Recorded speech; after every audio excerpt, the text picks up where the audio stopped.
सियासी माहौल फिर गर्म होता जा रहा है और अब की बार तहरीक इंसाफ और इमरान खान वो तो अपना हिस्सा इसमें डाल ही रहे हैं और मौलाना फजलुर रहमान कूद पड़े हैं और ये मामला अब आगे बढ़ता नजर आ रहा है। अस्सलाम वालेकुम नाजरीन, मैं हूं अहमद मंसूर। सियासी माहौल फिर गर्म होता जा रहा है और अब की बार तहरीक इंसाफ और इमरान खान वो तो अपना हिस्सा इसमें डाल ही रहे हैं और उन्होंने तो एक मुसलसल एक अमल शुरू किया हुआ है सियासत को ना करने का और तसादम की राह ली हुई है। उसका तो जो असर सियासी मंजरनामे पे होना है वो हो ही रहा है। मौलाना फजलुर रहमान कूद पड़े हैं और ये मामला अब आगे बढ़ता नजर आ रहा है। इस में जो मदारस की रजिस्ट्रेशन के हवाले से एक बिल जो जिस पर दस्तखत आसफ अली जरदारी सदर मुमलिकत ने नहीं किए, वहां से इस तनाज़े ने जन्म लिया और फिर पता चला कि ये कोई बारीक वारदात टाइप कोई गेम थी या क्या था। क्योंकि इसमें अब जो उलमा कराम हैं और इस इशू से मुंसलिक जो दीगर फरीकैन हैं उनकी जो राय सामने आ रही है और इसके जो मामलात माजी में जो थे मदारस की रजिस्ट्रेशन के हवाले से और कानून साजी के हवाले से वो अब जो सामने आए हैं, तो पता तो ये चला है कि इसमें मौलाना फजलुर रहमान मदारस की जो एक ताकत है उसको अपनी सियासी ताकत में वो बदस्तूर कायम रखना चाहते हैं। जो एक इशू है कि मदारस एक ज़बरदस्त किस्म के जो तालीमी अदारे हैं, दर्सगाहें हैं, उसमें और दौरे हाज़िर के तकाज़ों के मुताबिक और उसपे तमाम जो फ़रीक़ैन हैं, पाकिस्तान में ये इशू कई दहाइयों से चलता आ रहा है। साबिक़ सदर जो परवेज़ मुशर्रफ के दौर में भी ये मामला उठा था और उसके बाद फिर आपने देखा होगा कि फैटफ के हवाले से भी पाबंदियां थी कि क्योंकि जो मदारस का निज़ाम था और ख़ास तौर पे जो डोनेशंस और जिस तरह से फंड रेजिंग होती है उसके ऊपर कोई चेक एंड बैलेंस ना होने की वजह से ये बहुत तशवीश अब है और अब आलमी जो मालियाती अदारे हैं और जो ममालिक हैं उन्होंने इस हवाले से बहुत सख्त पाबंदियां आयद कर रखी हैं। तो पाकिस्तान बड़ी मुश्किल से फैटफ की जो ग्रे लिस्ट से निकला था। फिर 2019 में एक अंडरस्टैंडिंग हुई थी जो उलमा कराम हैं, जो मदारस के जो बोर्ड्स हैं उनके माबैन और वजारत तालीम के माबैन और ये कोई और जमात नहीं थी उस वक़्त बरसर इक़्तिदार, उस वक़्त तहरीक इंसाफ थी।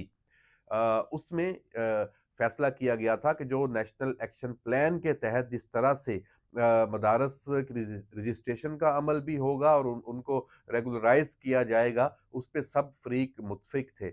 मौलाना चाहते हैं कि ऐसा ना हो और जो एक फरसूदा और बहुत पुराना एक निज़ाम है उससे ये मामला शुरू हुआ था और जब अब वज़ारत तालीम मौजूद है और इसके अलावा बाकी तमाम जो दरसगाहें हैं, तालीमी इदारे हैं, वो वज़ारत तालीम से ही लिंक्ड हैं और होने भी चाहिए, कॉमन सेंस है। तो जो मदारस हैं, वो क्यों नहीं? इस पे जो उलमा कॉन्फ्रेंस हुई है और उसमें जो शुरका थे, उन्होंने यकजुबान होकर ये कहा है कि जो मुल्क में मदारस की रजिस्ट्रेशन से मुतल्लिक मौजूदा निज़ाम है यानी 2019 से राइज है उसे ही बरकरार रखा जाए और उस पर अमल दरामद तेज़ किया जाए और हुकूमत किसी दबाव में आकर इस निज़ाम को तब्दील ना करे। अब दबाव किसका है? दबाव मौलाना फजलुर रहमान का है, उन्होंने एक डेडलाइन दे रखी है।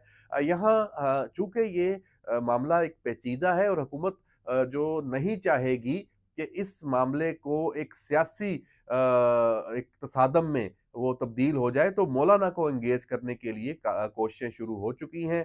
पीपल्स पार्टी और मुस्लिम लीग नून ने भी सर जोड़े हैं और मौलाना के साथ भी राब्ते हैं उनकी जमात के लोगों के साथ। इस मौलाना ने इस हवाले से अपना जो एक डेडलाइन है उसको आगे भी बढ़ाया है, वरना तो जो 8 दिसंबर का पेशावर में इज्तिमा था वहीं पे उन्होंने अनाउंस करना था, लेकिन वहाँ उन्होंने सिर्फ अपनी जो एक रवायती एक अंदाज है उससे तनबीह करके और थोड़ा धमकी-शमकी भी लगा के और बताया कि हमें पीटीआई वाले ना समझें, जब हम इस्लामाबाद डी चौक आएँगे तो फिर हमें कोई रोक नहीं सकेगा।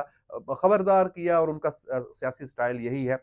लेकिन गालिब इम्कान है ये मामला सेटल हो जाएगा, इसका कोई ना कोई रास्ता निकल आएगा और रास्ता निकालना भी ज़रूरी है। इसमें सबसे बड़ी बात और सबसे अहम जो खुशाइंद जिसको आप कह सकते हैं कि पार्लिमान से ही इस मामले ने तय होना है। कौमी असम्बली और सेनेट के इजलास अब शुरू हो रहे हैं और ये 2 हफ्ते जारी रहेंगे। वहाँ पे ये कानून साज़ी और कुछ दीगर मामलात भी हैं, उस पे भी हम आगे चल के बात करते हैं। उसके फैसले होंगे। तहरीक-ए-इंसाफ इस मदारस वाले मामले में मुस्लिम लीग नून और पीपल्स पार्टी के साथ सेम पेज पे है।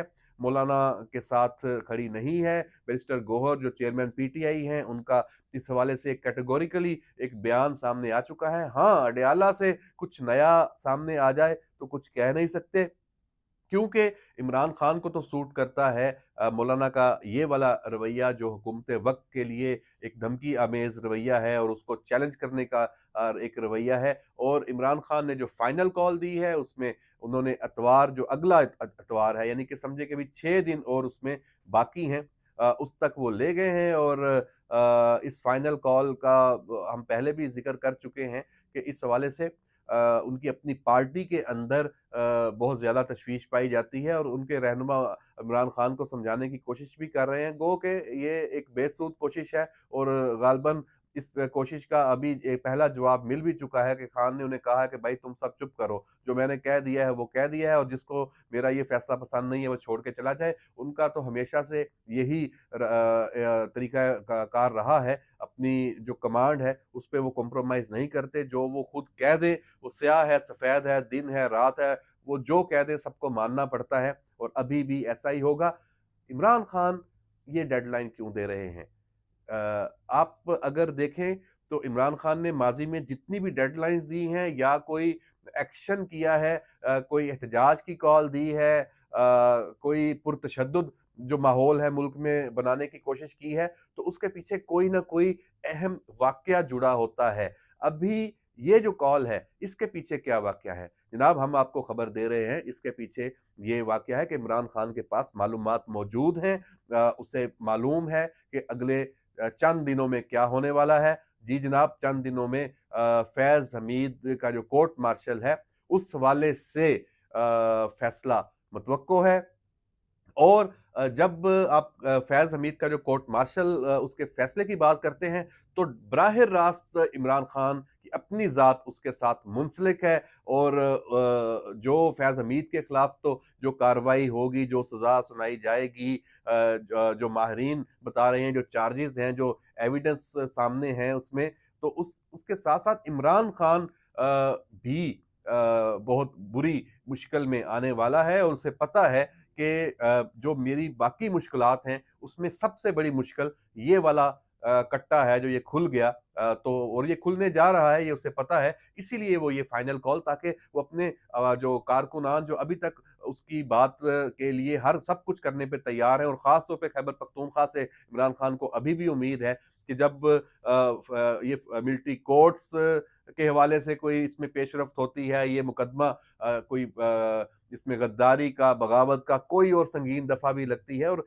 इसमें ये मामला कुछ आसान नहीं होगा, ना सिर्फ इमरान खान के लिए बल्कि तहरीक-ए-इंसाफ के बहुत सारे वो लोग और वो अनासर जो अब तक बचे हुए हैं, वो इस फैज़ हमीद नेटवर्क का हिस्सा जब साबित हो जाएँगे, फैसला आ जाएगा, तो चीज़ें बहुत एक उनके लिए तशवीशनाक रुख इख्तियार कर लेंगी और इमरान खान को इस बात का पता है। इसी वजह से वो ये माहौल गरमाना चाह रहा है ताकि जब ये अनाउंसमेंट हो, ये फैसला सुनाया जाए फैज़ हमीद कोर्ट मार्शल का, तो इस मुल्क में एक और अफरा-तफरी और पुरतशद्दुद जो एक माहौल है, वो इमरान खान पैदा करने की कोशिश करेगा। देखते हैं हुकूमत इस हवाले से क्या जवाबी इक़दामात करती है। आखिर में मैं आपको ये बता दूँ कि पीपल्स पार्टी और हुकूमत के दरमियान भी मुज़ाकरात शुरू हो चुके हैं और उनके दरमियान मुज़ाकरात किस बात पे हैं, वो इस गवर्नेंस के इश्यूज़ पे भी हैं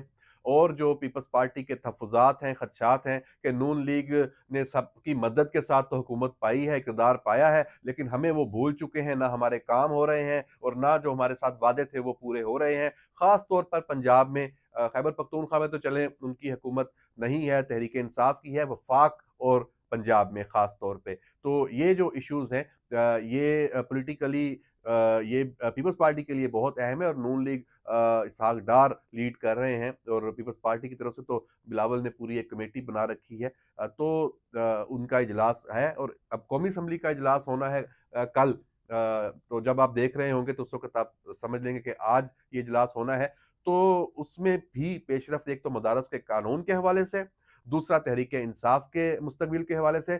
वहाँ तहरीक-ए-इंसाफ कैसी नज़र आएगी, अभी जो पार्लिमान का इजलास होगा, ये भी हमें ये बताएगा कि क्या तहरीक-ए-इंसाफ एक सियासी जमात के तौर पे किरदार अदा करने के लिए तैयार हो चुकी है, जितनी उस पे वर्किंग हुई है।